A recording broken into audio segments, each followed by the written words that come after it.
인기 검색어 핫7. 7위는 성룡, 이소룡, 홍금보. 한국인이 사랑한 한국인이 사랑한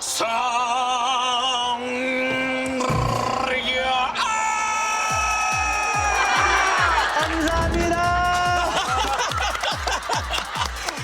이소룡 씨의 사망 한 달 전 함께했던 추억을 공개한 성룡 씨. 你到哪里去啊？我说我去打保龄，我跟你去。李小龙，你跟他很熟？我说啊，亲骨。my home。我打完第2局，他就讲，哎 ，Jackie，我走了。我说哦，OK。他开了门，他转身对着我，他转身就，好像有讲话，又不知道讲什么，他就是， 그 모습이 이소룡 씨의 마지막 모습이라는데요. 但是不到1个月，我就听见新闻他过世。 그것도 심정이 충분히 이해가 됩니다. 이어서 홍금보 씨에 대한 폭로도 打 이어졌죠. 我，因为我 때렸어요? 刚抽这个对。我们在学校吃不到菜，都是洪金宝吃光了。 정말요? 진짜요? 홍간보 빨리 와요. 홍금보 씨 섹션에서 해명해주세요. 6위는 한재석, 박솔미 결혼 발표. 데뷔 이후 꽃미남 스타로 사랑받은 배우 한재석 씨와 다양한 작품을 통해 연기력을 인정받은 배우 박솔미 씨가 드디어 결혼 소식을 전했습니다. 3년 열애 끝에 결혼에 골인하는 두 분은 지난 2010년 한 드라마에서 만나 인연을 맺은 뒤 사랑을 키워왔는데요. 결혼 얘기는 뭐 전부터 오갔었는데 근데 뭐 구체적인 거는 뭐 연초부터 시작됐던 것 같아요. 저도 이제 소식을 늦게 들어가지고 갑작스럽게 전해진 결혼 소식에 속도 위반설까지 있었지만 양측 모두 속도 위반설은 일축했습니다. 4월에 신랑 신부가 될 한재석, 박솔미 씨 다시 한번 축하드려요. 5위는 최강창민, 빅토리아 열애설. 최장심 비주얼 가수 최강창민입니다. 안녕하세요. FX 빅토리아입니다. 동방신기의 최강창민 군과 FX의 빅토리아 양이 핑크빛 열애설에 휩싸였습니다. 이번 열애설은 평소 요리하는 걸 좋아하는 빅토리아가 자신의 요리한 사진을 SNS에 게재하며 불거졌는데요. 사진 속 숟가락에 비친 이분 바로 최강창민이었습니다. 이후 바로 사진을 삭제하며 열애설은 더욱 증폭됐는데요. 이에 많은 누리꾼들이 증거자료를 통해 두 사람의 열애설에 힘을 실었습니다. 함께 공연을 했을 당시 무대 한 켠에서 다정하게 손을 잡고 있는 듯한 사진과 커플 여행 가방, 그리고 커플 핸드폰 고리 등 다양한 증거들이 제시됐는데요. 하지만 열애설을 반박하는 증거자료도 나왔습니다. 태어난 달에 따라 색깔이 정해져 있는 핸드폰 고리는 2월에 태어난 두 사람 모두 같을 수밖에 없고 커플 가방 역시 자세히 보면 다른 제품이라는 건데요. 이에 소속사 측 역시 사진 속 남성은 최강창민 군이 맞지만 그 자리에는 여러 스태프들이 함께 있었다고 밝혔습니다. 이번 열애설은 해프닝으로 끝났는데요. 두 분 우정 영원하세요. 3위는 현빈, 근황. 지난 연말 전역한 현빈 씨가 드디어 공식 성상에 처음으로 모습을 드러냈습니다. 오랜만에 본 현빈 씨, 여심을 설레게 하는 멋진 미소와 조각 같은 얼굴은 그대로인 것 같죠? 자세한 시기를 말씀드리긴 아직 좀 일릴 것 같고요. 최대한 저도 빨리 되려고 지금 열심히 찾고 있습니다. 현빈 씨는 이날 진지한 표정은 물론이고 이렇게 매력적인 살인 미소까지 선보이며 2년여의 공백을 무색하게 했는데요.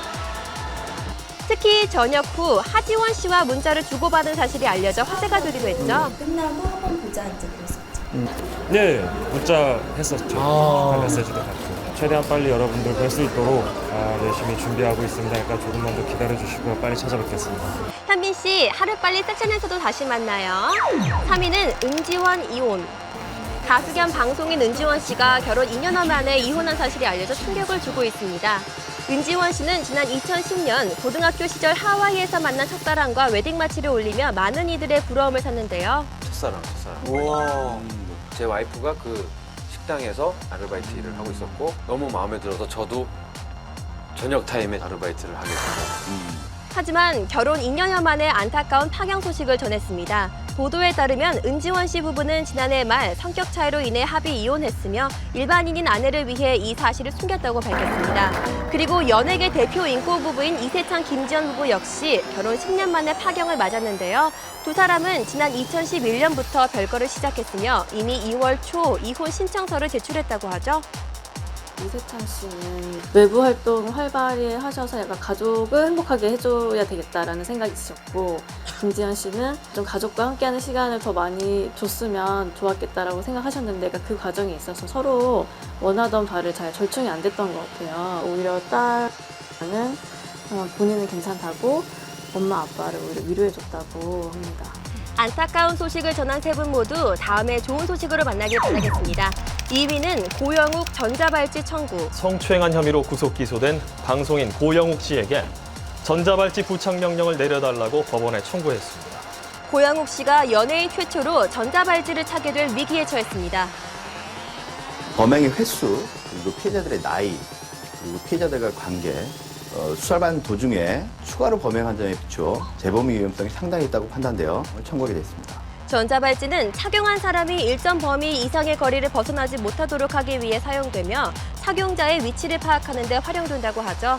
그리고 바로 어제 고영욱 씨의 2차 공판이 진행됐는데요. 법원으로 향하는 변호인들의 모습을 볼 수 있었습니다. 앞서 진행된 첫 번째 공판에서는 모든 혐의를 전면 부인했던 고영욱 씨.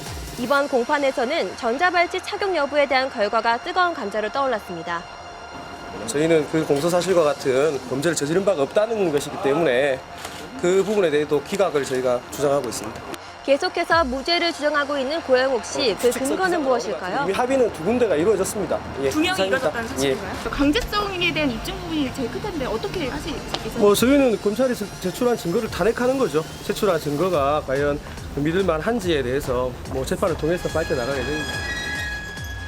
이번 공판 역시 공소 사실을 재확인한 차원으로 마무리됐다고 알려졌는데요. 공판을 마친 고영욱 씨는 다시 호송 차량을 타고 남부 구치소로 이동했습니다. 약 2주 뒤 예정된 3차 공판에선 피해자 중 한 명이 증인으로 나설 예정인데요. 그 결과는 조금 더 지켜봐야 할 것 같습니다. 3월 첫째 주 섹션TV 연예통신 인기 검색어 핫7. 과연 1위는 무엇일까요? 1위는 박시후 경찰 출석.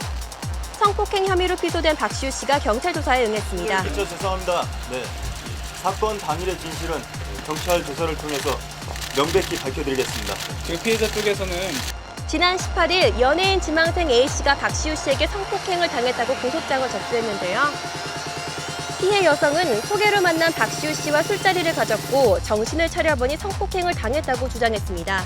이에 대해 박시우 씨 측은 남녀로서 호감을 가지고 만난 것일 뿐 강제성은 없다고 주장하며 양측의 진실 공방이 거세지고 있는 상태였습니다. 또한 함께 동석한 후배 역시 성추행 혐의로 피소돼 사건은 일파만파 커졌는데요. 그리고 앞서 지난 24일 경찰 조사를 2시간여 앞두고 출석을 연기한 박시우 씨. 지금부터 10분 전에 피해자 측으로 오늘 출석을 못한다는 전화를 받고 제가 말씀을 드리는 겁니다. 출석을 불응한 이유에 대해서는 말씀 안 하셨기 때문에 어떤 이유로 출석을 안 하시는 거는 받지를 못했고요. 그 이외에는 말씀드릴 건 없습니다. 박시우 씨는 피해 사실 여부 없이 언론이 알려지며 등을 문제 삼아 사건 이송 신청을 하며 경찰 수석에 불응해 왔는데요. 신청서 갖고 온다. 변호인 측의 인지 사건이기 때문에 이거는 이송을 할 수 없다라고 통보를 했어요. 이후 박시우 씨가 고소 직후 피해자와 합의를 시도했다는 보도와 피해자 친구의 인터뷰가 알려지며 약물 투약 의혹까지 논란은 계속됐습니다.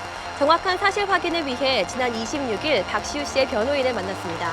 A양의 절친이라는 분이 언론에 인터뷰를 했었는데 사실과 다르거나 앞뒤가 안 맞는 부분이 많습니다. 정신이 몽롱했다는 부분은 약물 검사에 대해서 양성 결과가 나오는 것처럼 진술이 되었는데 하루 만에 국가수 결과는 음성으로 나오지 않았으니까 진술 자체가 신빙성이 없다라는 저희 입장이고요. 박시우 씨 처음 신병을 밝혔던 것처럼 전혀 강제성이 없다는 입장이고요. 그런 부분 또한 수사 과정에서 모두 밝히겠습니다. 지난 28일에는 피해자와 박시우 씨의 후배가 주고받은 문자 내용의 일부가 공개되며 관심을 모았는데요. 그리고 경찰의 3차 출석 요구일인 오늘 오전 드디어 박시우 씨가 경찰 조사의 모습을 드러냈습니다. 사건 발생 약 2주 만에 취재진 앞에 모습을 드러낸 박시우 씨, 조금은 수척해 보이는 모습인데요.